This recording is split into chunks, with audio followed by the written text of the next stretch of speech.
Dinukot. Ilang linggong hindi mahahanap, ipipresenta sa isang press conference bilang mga surrendery.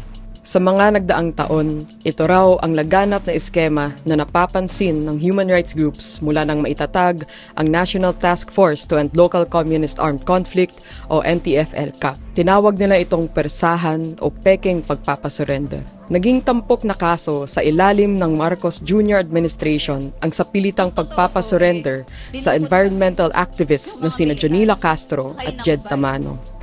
Naghahanap yung estado ng paraan para ipakita niya sa tao na nagtatagumpay siya sa kampanya niya na matigil na yung insurgency. Kaya kahit yung mga simpleng aktivista, kahit mga bago, bata, gagamitin niya para gawing tropeyo. Mula noong 2018, daan-daan na ang naiulat na fake surrenderies mula sa mga organisasyon ng mga magsasaka, manggagawa at iba pang mga kritiko ng gobyerno.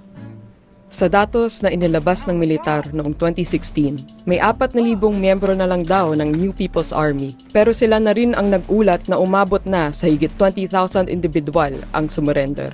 Ayon sa human rights groups, posibleng nagagamit sa korupsyon ang counterinsurgency funds, kaya nagiging talamak ang pagpresenta sa tinatawag na fake surrenderies. Makikita rin natin na prone talaga lalo yung mga high-ranking officials ng estado na gamitin yung pondo na yun para sa sarili nilang pakinabang.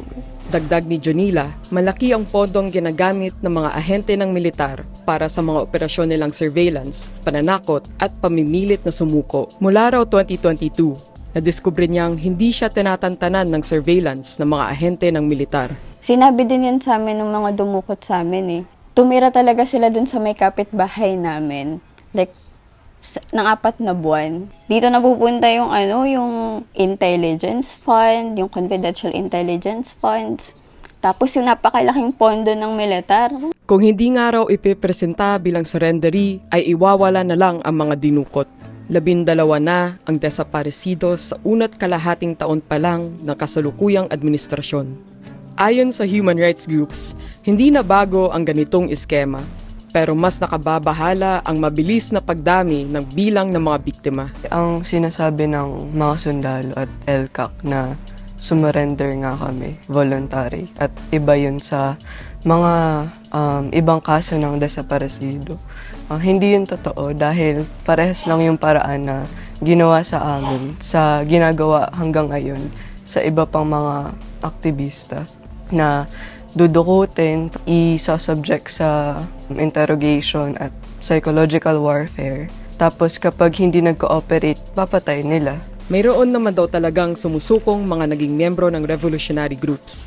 Pero para kina Jed at Jonila, hindi solusyon sa dahilan ng pagbatikos at paglaban ang puwersahang pagpapasurrender. Kung sinusuportahan natin yung pangunahing producer ng pagkain natin, yung mga mismong mga manggagawa sa lipunan yung susuportahan mo, doon mauugat yung kahirapan.